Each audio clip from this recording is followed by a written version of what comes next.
Yeah. Okay, let's get started. Okay, so firstly, thank you very much for your participation in our webinar today.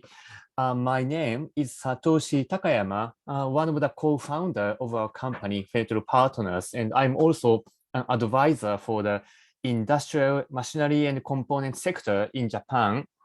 And here is another co-founder and the managing director of the company, Yasushi Hasegawa. After I introduce our company briefly, he will do the main part of this presentation. And the topic of today's webinar is how to develop OEM customers in Japan. In this presentation, we will explain that your target is not the Japanese domestic market, but Japanese customers located all over the world. But before we start our webinar, I'd like to let you know that at the bottom of this Zoom screen, you can find Q&A panel, question and answer panel.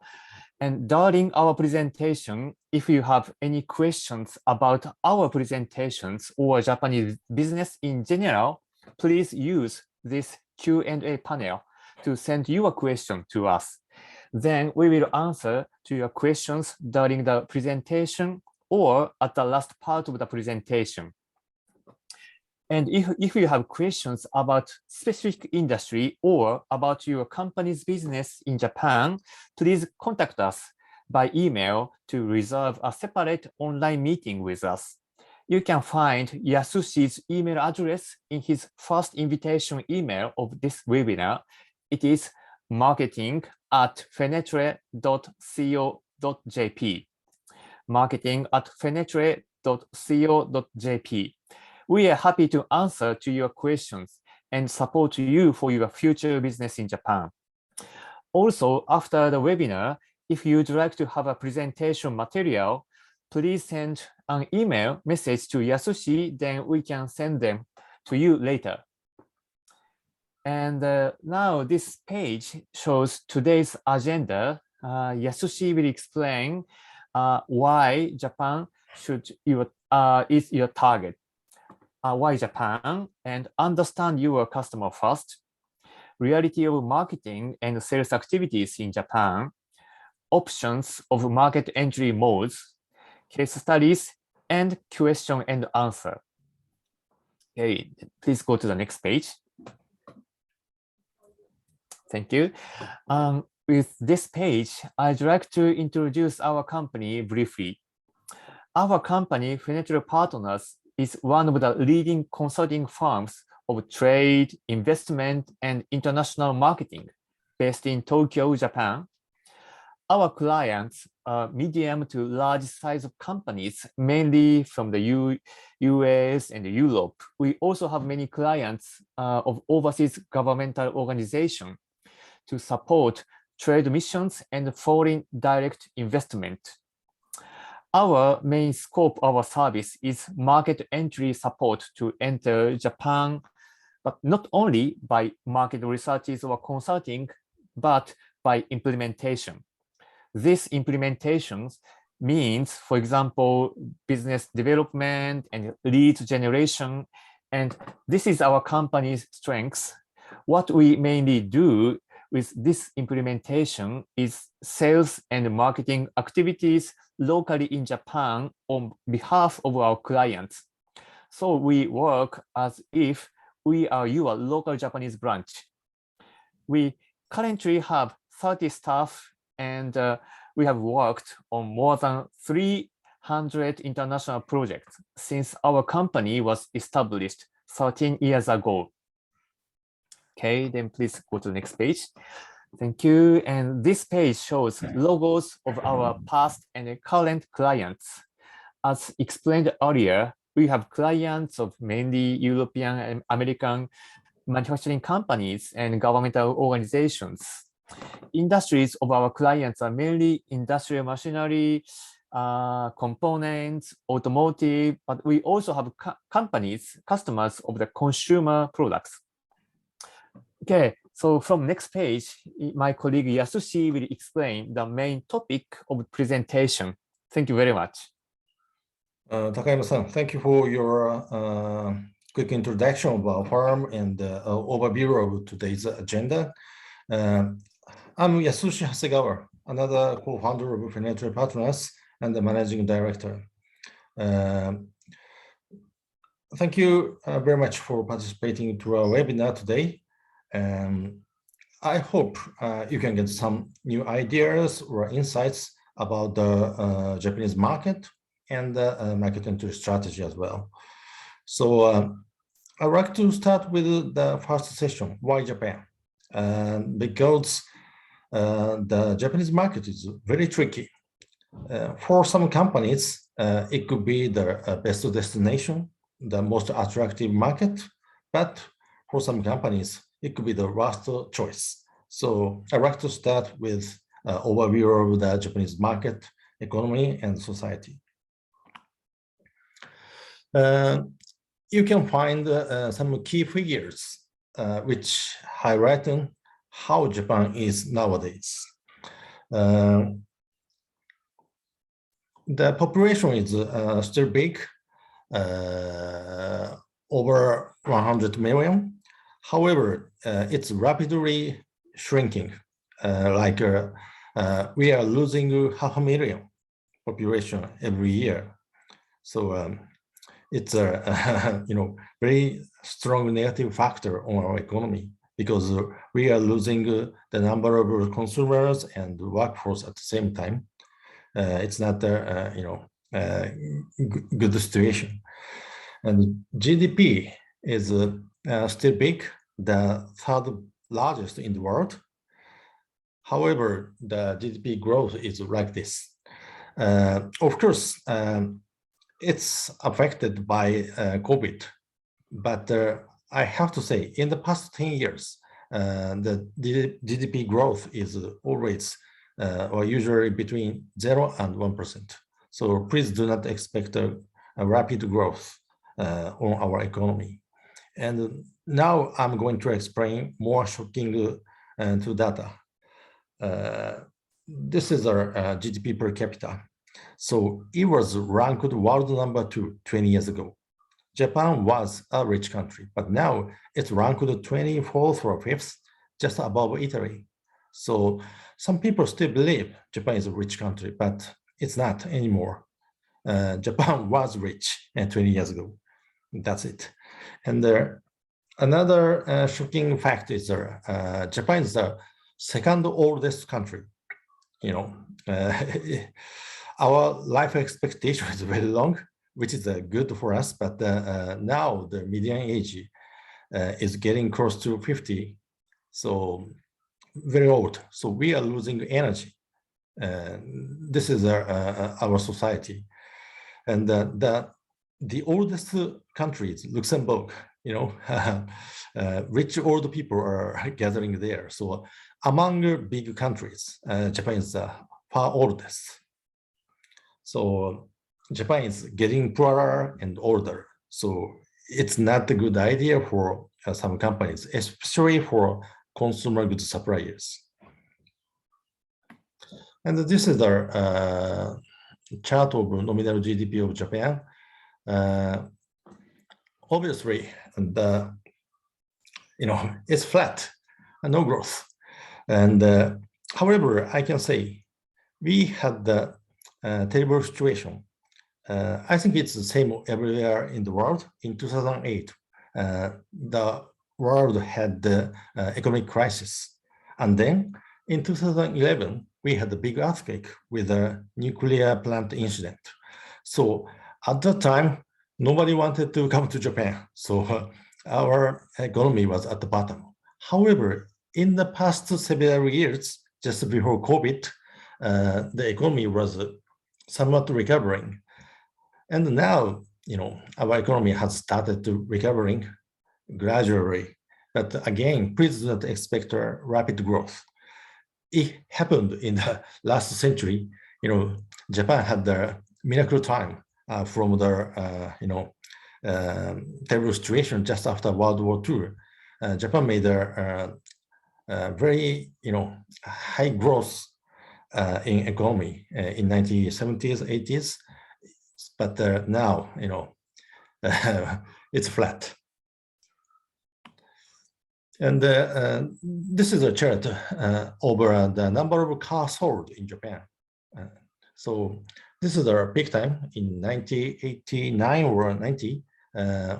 8 million units of cars were sold at the time, but now it's being 5 million. So it's a huge drop. So that I'd like to ask you, do you think Japanese automotive companies are thriving, growing? The answer is yes, while the domestic market is shrinking. So this is the reason why Japanese automotive companies are still growing. So you can find the domestic sales again, roughly 5 million, but they have almost the same amount of exports. So the total number of domestic production is here, but it's still flat. Size is big, but it's not growing. However, you can see the overseas production like this. So their total production volume is steadily growing. Of course, in the last 2 years, I don't think they made a growth, but it's expected to keep growing. This is a reason why some Japanese manufacturers, big manufacturers, are growing, while our domestic market is shrinking. And this is a table of top 20 manufacturers in terms of increase in net sales from 2005 to 2014. That data is somewhat old, but again, please remember what happened during this period. Economic crisis in 2008 and the big earthquake in 2011. However, many Japanese big players were growing, even in their terrible situation. The reason is here, overseas sales ratio.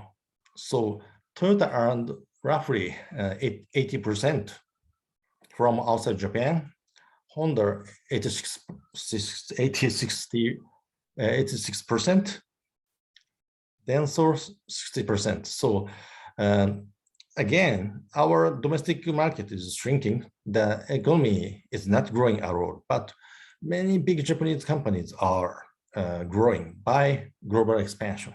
So when you think about business development in Japan, you don't need to focus in the domestic market, but I like to recommend you identify your target customers and check their growth rate. So this is a very important point when you think about the marketability in Japan. Now, some of you guys think you can directly develop their subsidiaries outside Japan, like Toyota USA, Toyota Europe, Toyota China, Toyota India. However, it's not easy. I'll explain the reason later, but this research is very interesting. This is done by Ahaka Japan. This is a German Chamber of Commerce and Industry in Japan. So this organization distributed the questionnaire to their membership in Japan, Japan subsidiaries of German companies. And they asked, which is bigger, A or B? B is simple, sales revenue from a Japanese company inside Japan. The B is the sales from Japanese companies outside Japan. So, and surprisingly, roughly half answered A is greater than B. So they are doing business development in Japan, but they are more outside Japan. More surprisingly, 20% answered A is 4 times bigger than B.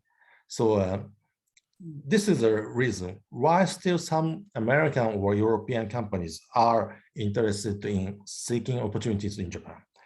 Again, the domestic market is dying, unfortunately. However, you can find great opportunity to sell in Japan at the same time, deliver to their subsidiaries all over the world.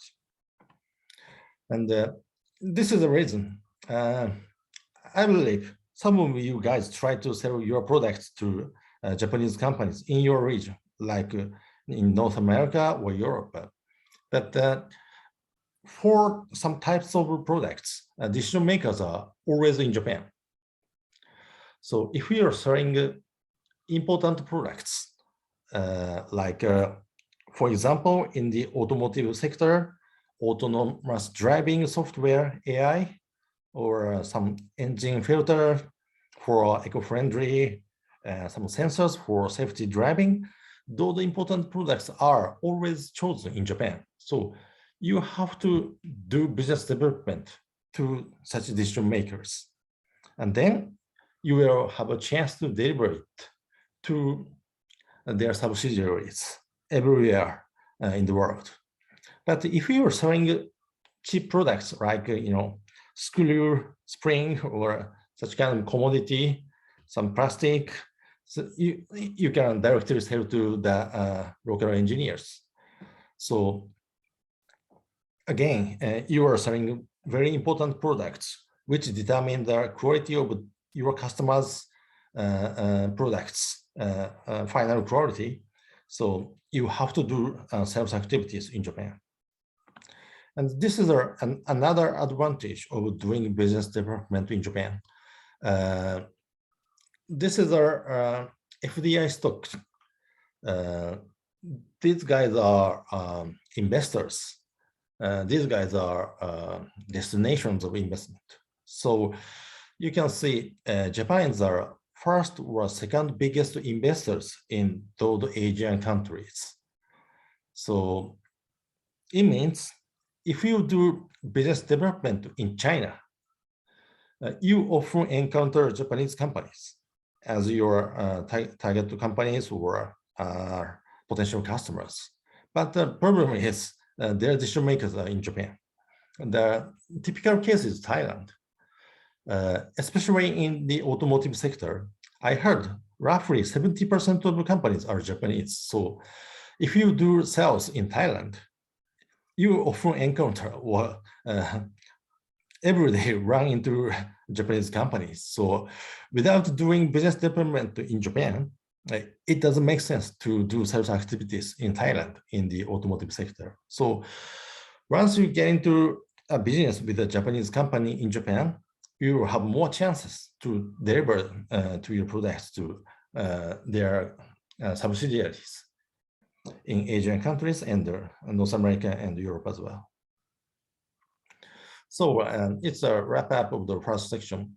Basically, we don't recommend the Japanese domestic market in general, especially in the case you are selling to consumers.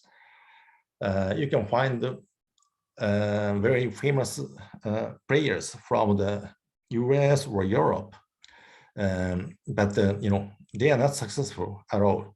And last year, L'Oreal made the decision to withdraw from the Japanese skincare sector, while L'Oreal has the biggest market share in Europe. So again, our market is shrinking, getting old, and getting poor. So it's tough to sell some products to consumers.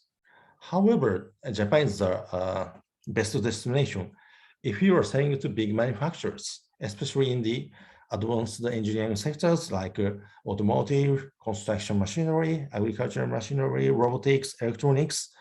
And if you are selling components, devices, industrial software, still Japan is a very attractive market. So, and in addition, healthcare and the alternative energy sectors are also thriving, so you can find some opportunities here. Okay, now you've understood the overview of our economy, and probably you can judge if you have a chance to be successful in Japan, or you should not choose Japan as your destination. But I hope many of you guys are still interested in Japan at this moment.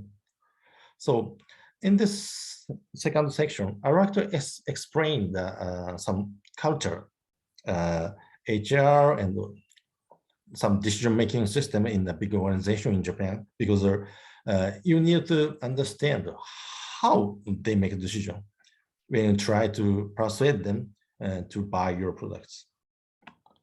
So this is a very unique HR system. I think some of you have heard these two very unique concepts: lifetime employment and seniority-based pay. So for a young Japanese, the ideal career is to keep working for the same employer, a big employer like Mitsubishi, Mitsui, Toyota, Sony for 40 years. And because salary is usually increased gradually based on how many years you have spent for the employer. So your performance doesn't matter. So this is our typical career. You know, we usually start working just after the graduation, like 22 or 23. The salary would be like this.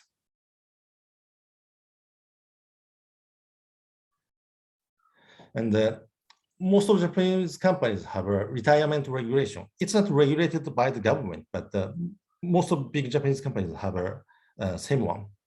They release people at the age of 65. And usually they change the employment contract at the age of 60. And if they are promoted to the senior manager level, their salary should be like this.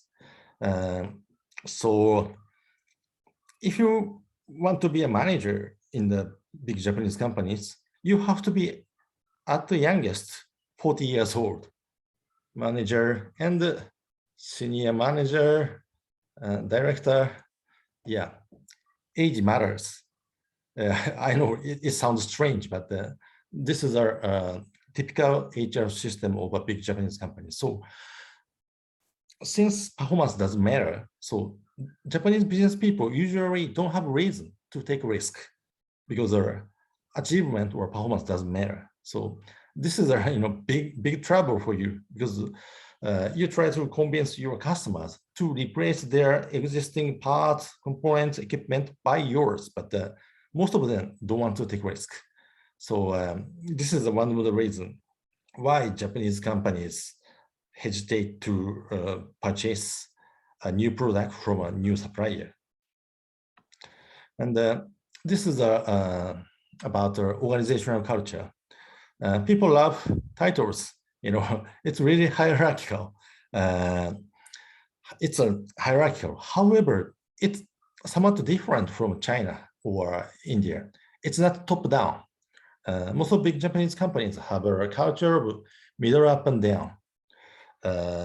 So key people are usually in the middle, and the middle managers need to make consensus among their subordinate.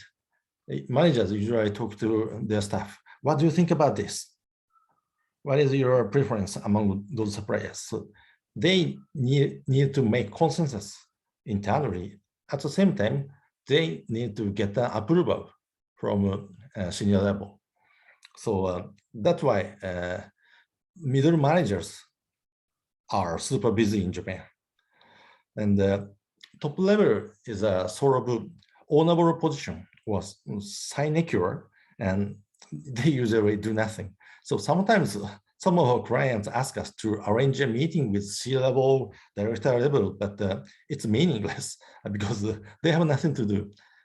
They just put the stamp on proposal submitted from middle managers without knowing why it is. So you have to meet middle managers, sometimes young key person. That is very important to sell your products to our big Japanese company. And this is a very famous tool to compare different culture among different countries. I like to focus on some high scores of Japan. So this is a comparison among Japan, Germany, and the United States. The first highest score, 95, is in masculinity. It means our society is super competitive. So in such a society, we usually sacrifice our family and our personal life. So we don't hesitate working until late night, as I'm doing right now. So we, it's part of our life in Japan. And Germany and the US has a middle score, are somewhat high, but this score is very low in Latin Europe or Scandinavia because people value their family and private life. So Japan is, super masculine. Yeah, it's crazy. And another high score is in uncertainty avoidance, which means Japan doesn't like to take risk. US has somewhat lower score because Americans are risk takers. They went across the Atlantic Ocean and then went across the continent from east to west for searching gold. So this is the reason why Americans are risk takers. So in Japan, again, people don't want to take risks. They love safety first.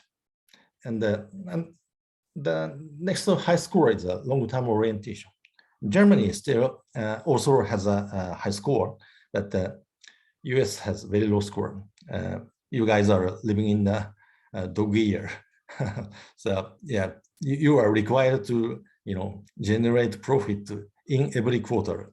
It's tough, but Japan and Germany have a more long perspective. So those three high scores of Japan is a sort of obstacle. Your local competitors are super competitive, masculine. They don't sleep until they submit some assignments requested by their Japanese companies. But I know you don't want to do that. You don't want to work until late night. And they like long-term partnership with existing supplier, and they don't want to take risk.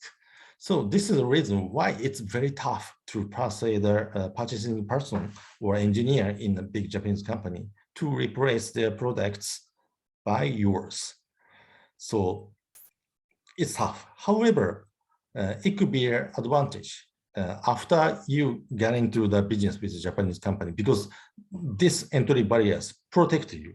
It means you can benefit the long-term relationship with a big Japanese company. I think it's a good fruit for you. And sometimes Americans and Europeans ask why Japan has a super crazy culture, and probably it comes from this. Probably, I guess many of you guys have heard harakiri. Actually, it abolished just 150 years ago. So yeah,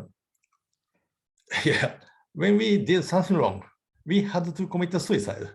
So of course, now we don't need to do that, but we still have such kind of a mentality. We have to be perfect because we don't want to make mistakes. So this culture is really brutal or masculine. At the same time, people don't want to commit a suicide. That's why they don't like taking a risk. Okay, now you've understood the overview of Japan, some culture of business people. And now I'd like to share with you the reality of sales activities in Japan. The first important topic is language. Unfortunately, 99% of Japanese don't speak English, and some can understand English and can speak English. However, many of them feel uncomfortable to speak English, especially in a deep technical discussion. So, and if you write an email in English, it just directly goes to a spam folder, and or documents, marketing material, technical documents must be written in Japanese. And this is a first task when you try to enter the Japanese market. And at the same time, you need to hire someone working on the ground in Japan. It could be your local distributor or a salesperson, your own staff. And you can also find a difference in the sales process. This is a comparison between open and flexible country and Japan. I don't say the particular name of open and flexible country, but probably you can imagine some countries in Latin somewhere. In such countries, it's easy to have a first meeting. People are, talkative, friendly. Okay, let's discuss. They love open discussion. And, comparatively, you can easily reach an agreement. However, you will have a lot of trouble in implementation because they suddenly try to change something which is regulated in the contract. And sometimes they ignore a contract. So there must be a lot of going forward and back forth in implementation. It's a lot of trouble. And in Japan, it's very, opposite. It takes a lot of time to reach an agreement. So firstly, it takes a lot of time to reach a right person because people are, very protective. They try to ignore cold calls or some emails sent from a stranger, and we need to pass a gatekeeper. And then we have to have a lot of technical Q&A with a junior person. Sometimes they ask hundreds of questions, even though they are not interested in your products, because they think it's their job. They ask a lot of questions. And if you pass a junior level, probably you will have a chance to have a first meeting, but it's just greeting. They don't want to have a deep discussion in the first round meetings. Probably you do some presentation, and they will do the presentation. Yeah, greetings, that's it. So later on, you will be required to come to Japan again and again, and your customers have internal discussions a lot. And finally, you reach an agreement. But there's a benefit here. In Japan, implementation can be done very smoothly. A good example is a vaccination. Actually, Japan was criticized the very slow speed of vaccination in the last year, in the first half of the last year. However, once everything got ready, the speed was accelerated. I think 3 to 5 million people were vaccinated a day at the maximum period, at the maximum point. So it takes a lot of time for preparation, but the implementation is super fast and efficient. And this is an advantage when you have a business with a Japanese company.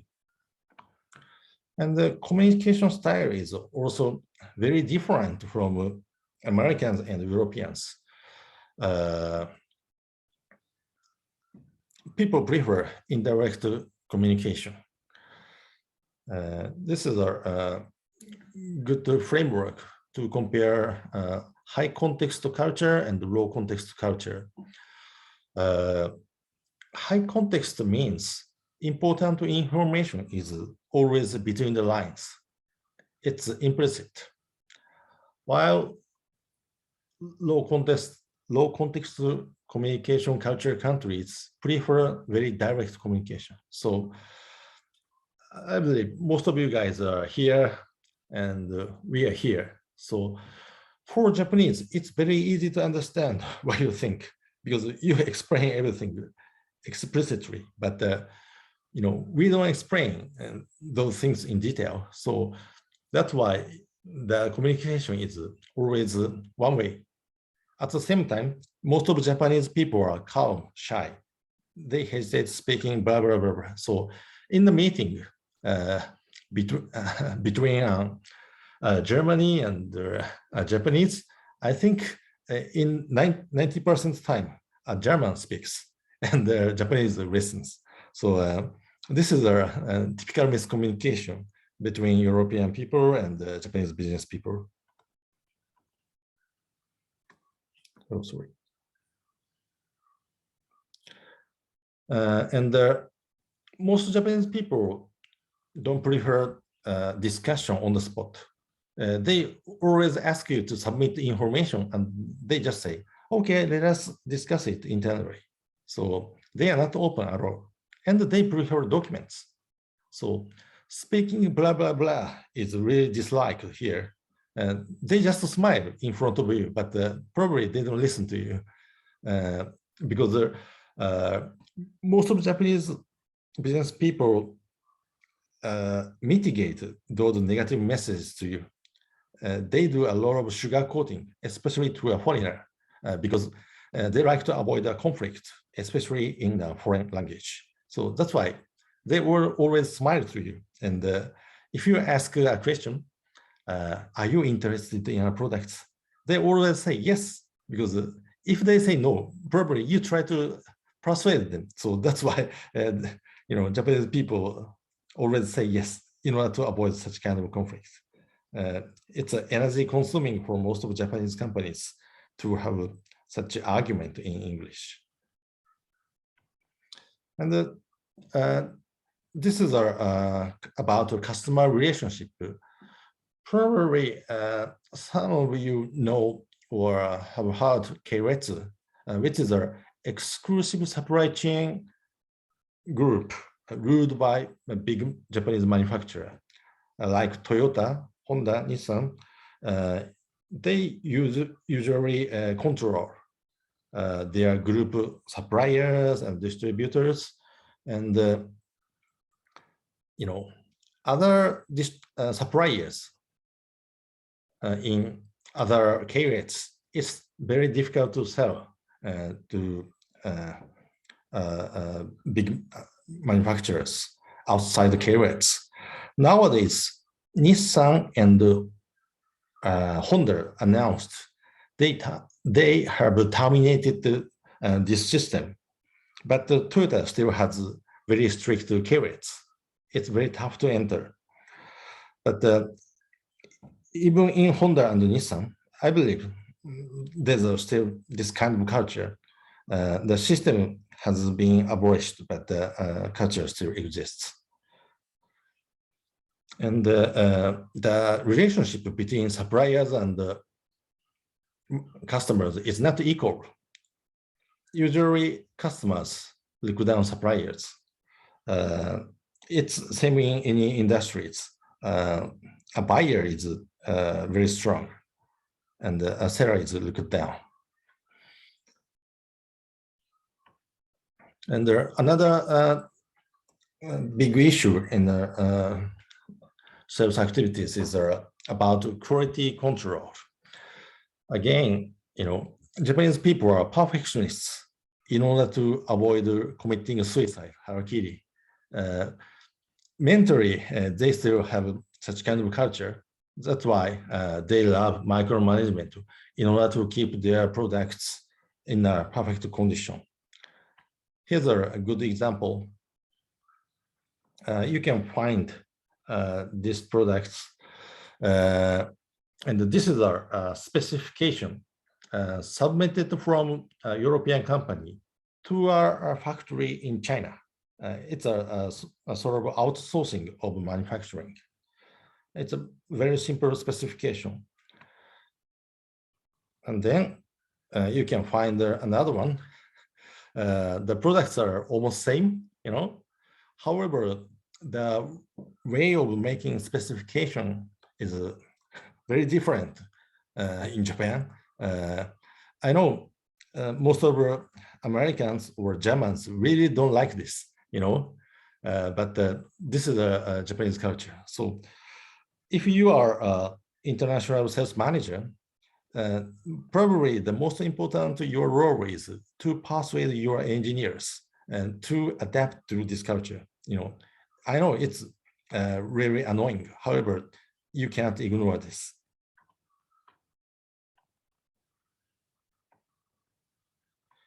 Okay, now you've understood the overview of our market, culture, and some obstacles in your sales activities. And then I'd like to explain some options of your market entry strategy for Japan. So when you think about a market entry, probably you like to use the same strategy which is successful in other markets, but please be careful. The strategy working very well in a growing market usually doesn't work here. It's very simple. In the growing stage, the demand is growing. However, supply is, not enough to meet the growing demand.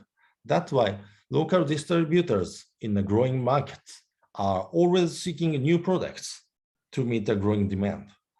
Actually, Japan was at this stage in 1970s or 80s.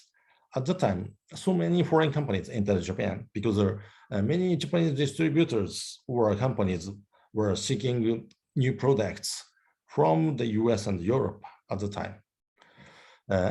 Now India or China has been getting mature nowadays, but those Asian markets seem very similar with the Japan in 1970s and 80s.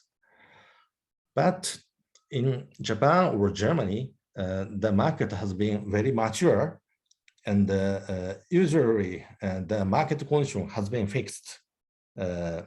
The market is dominated by a few or several strong players. In other words, it's oligopoly. So in such case, local distributors are not very active to explore new products because it's very tough to change the market condition at this stage. So that's why your distributors don't want to invest more in such a mature market. So please be careful, or please forget about your successful strategy in the growing market, which doesn't work well in Japan. This is another important aspect about distribution channel. So this is the case. Engine filter producer, they have met the big distributor in Japan, arranged by the embassy, and they thought this distributor can sell their products to end users like this. However, in some industries like automotive or construction machinery, the functionality of distributors is just for logistics, like just-in-time delivery. Those distributors usually have a warehouse near the factory of end user, and they have thousand types of inventory and deliver it in a just-in-time delivery way. So in this case, you have to do sales activities directly to end user A. And then after you have made an agreement, end user A will tell you, please export your products to this guy, and this guy will store your products in their warehouse. So you can find this kind of a tricky distribution channel in Japan in some industries. So again, this is the framework to compare different types of market entry modes. People usually think the ideal situation is you sell your products through a local distributor, or your products can be automatically sold by your local distributor. I know this is the ideal situation. However, our country has some trouble in the distribution channel structure in some industries. And due to the economic stagnant, most distributors are not proactive to promote new products. So usually this mode doesn't work well in Japan. However, on the other extreme option is a direct investment. It requires a decent level of investment, high risk, but you can get high control. So actually, in between, you can find some collaboration, licensing, joint venture, M&A, but there's another trouble. Their decision-making speed is very slow. So when you plan to enter Japan, you may need several years to implement it if you choose this. So that's why we usually recommend the fourth option here. So risk, but you can get the so high control. I will explain it later in some case studies. But again, I know ideal ways here, trade. Your products are automatically sold by a local distributor, but you should not expect it in Japan. And however, there are some benefit of doing business through a local distributor. You can easily get the first market experience. I think it's a good idea to start with this mode. And again, low investment, low risk. And you may take advantage of their existing customer base. So this is benefit. However, there are a lot of disadvantages. No customer relationship. It's really difficult to have a deep technical discussion, especially at the beginning of your market entry. And your distributors usually hide important information, including contact information of key people in their end users. And there's no perfect distributor. They really have a particular strength in a particular industry or application. And you cannot control their sales activities because your distributor has their own strategy for their own interests. And of course, you cannot control end user pricing. Sometimes they mark up by 80%, 100%, but you cannot control it. And low service level. And selling to Japanese companies outside Japan is not related with their business of your distributor. So it doesn't work for this objective. And the worst one is here. You cannot understand the reason why your business doesn't grow in Japan, because your distributor mitigate some information or they do sugarcoating. So it's very tough to understand the real reason. So again, just having a distributor doesn't work well in some industries or in most of industries in the mature market. So, however, direct investment requires a lot of money. So I'd like to explain another option in these case studies that I'm going to explain.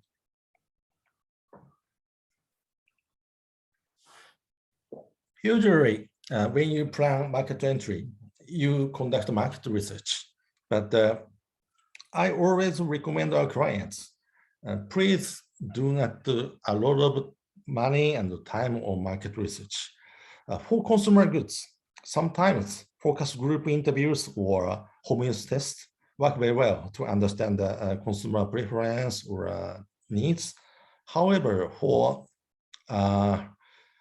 industrial goods, it's very tough to understand the real demand without deep technical discussion with your customers, their engineers. So market research for industrial goods is like scratching the surface of the market. So you can get some overview, but you never know.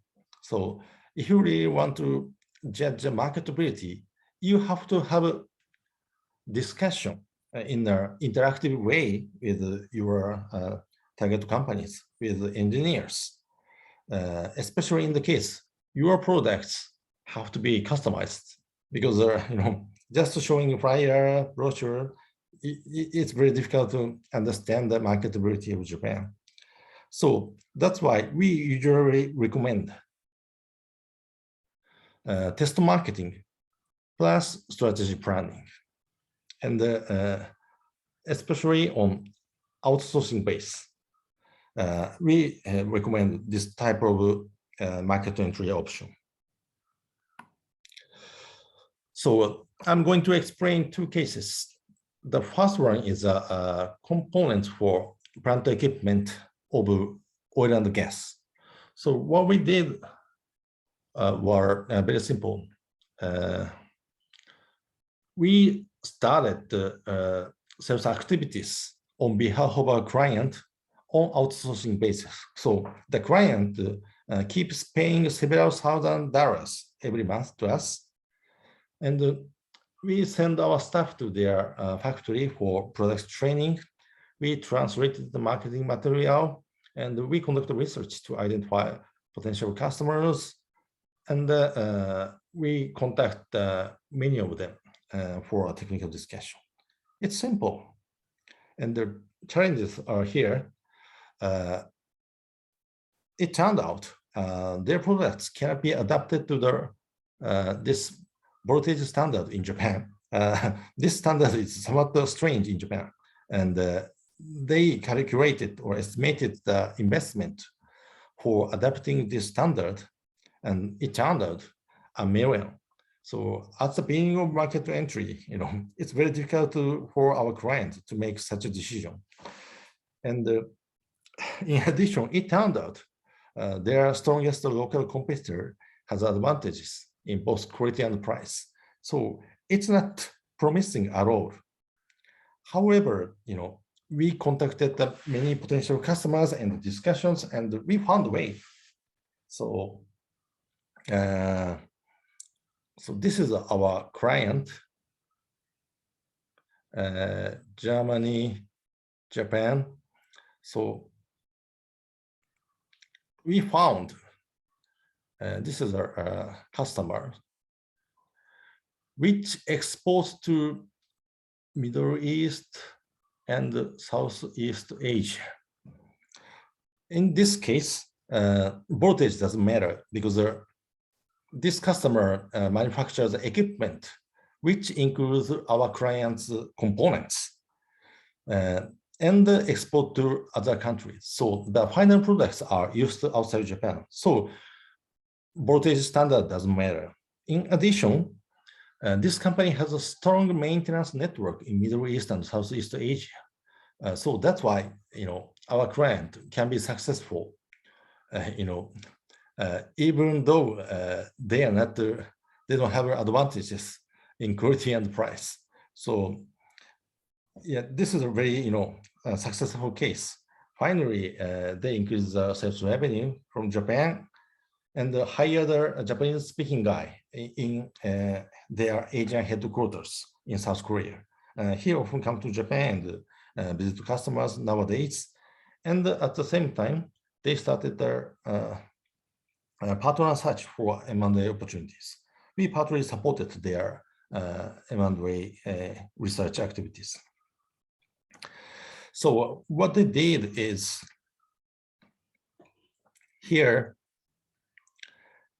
they paid several $1,000s every month to us, and we developed the customers and found a market entry strategy, and they terminated the contract with us, unfortunately for us, and they hired their Japanese-speaking salesperson and developed a new distributor. At the same time, started searching M&A opportunities with our support. And now the company has been very successful, not only in the Japanese market, but with Japanese customers, which export their products to Middle East and Southeast Asia. And then it's our second case study. What we did is same. And these are challenges. The client are selling a wide range of products, and applications are also wide. So the local distributor that we found had no idea where they should focus. And what we did is very simple. We visited the target customers and had technical discussion, and we found out the client can compete in some target segments. And then we and that distributor started focusing on such segments. And yeah, now their sales has been growing steadily. And the client had a chance to deliver to a Japanese customer in China, which is bigger sales than the sales in Japan with such a Japanese customer.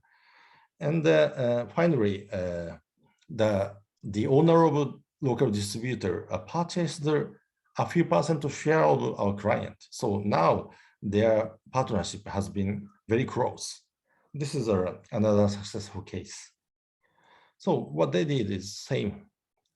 The client spent several $1,000s to us, and they got their control because we report everything, like meeting with their distributor and users, everything. And finally, they terminate the contract, but we worked together with that client for 8 years. And we found a distributor, and now the relationship between the client and distributor is, very close. It's another successful case. So this is our wrap up of case studies. So I don't recommend you spend a lot of money for research and consulting, but we recommend test marketing and strategy planning at the same time on outsourcing basis, because it's really expensive if you set up your own Japan office and hire local talent, and you have to understand the very unique accounting standard and labor law, which is not interesting to you. So yeah, I recommend you do it on an outsourcing base. And finally, you will have a chance to explore other options after you found strong opportunities in Japan. So this is the end of my presentation. So our strength is here, business development. But if you have no business in Japan, we are happy to start from market research or business matching with your potential distributors. And if you've been successful enough, we are happy to support setting up your Japan office or searching M&A partner or those things.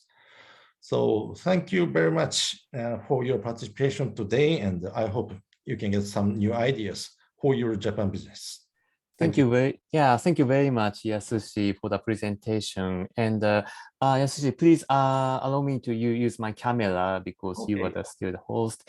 And it's already time to finish the webinar today. And we got some nice questions, but I've already answered during your presentation. So maybe we might answer to a kind of typical question which we receive from our overseas client using a few minutes. And for example, the typical question from our clients, for example, how much does it cost to set up a corporation in Japan and per year? And so Yasushi, do you have any idea about the cost of setting up a company in Japan? Yep. Nowadays, it's been lower because the Japanese yen is very weak. But you still need to pay at least $250,000 if you go on a very thrift way and to hire a bilingual manager and one assistant and have a small office in the center of Tokyo. And if you prefer very nice office and hire great talents, it could be $500,000, maybe without any sales revenue, which is not a good idea for you. So that costs that much. Yeah. And thank you, Yasushi. And in the Q&A panel, we just got one question. Maybe you can see this. I'm not sure. Okay. We were asked if we work on commission-based. I'm sorry to say, about our service. we never work on commission base. I don't recommend you try to find an agent who works on commission base. Again, labor culture here is very different. People prefer working for the same employer for 40 years. So independent sales agent for working on full commission is very hard to be found. So, and especially in the industrial sectors, it takes a lot of months or years to get the first sales. Maybe an individual doesn't want to work under such condition. Okay, so thank you very much. Oh, thank you. Okay, so I think now it's time to close the today's webinar. And once again, if you'd like to receive the material of today's presentation, please send us an email, marketing@fenetre.co.jp. And if you'd like to have a meeting, I mean online meeting, please contact us as well. So once again, I would like to thank you very much for your time to join our webinar. And we are very much looking forward to receiving your message and answer to your questions. Okay, so thank you very much. Then see you. Thank you very much. Thank you.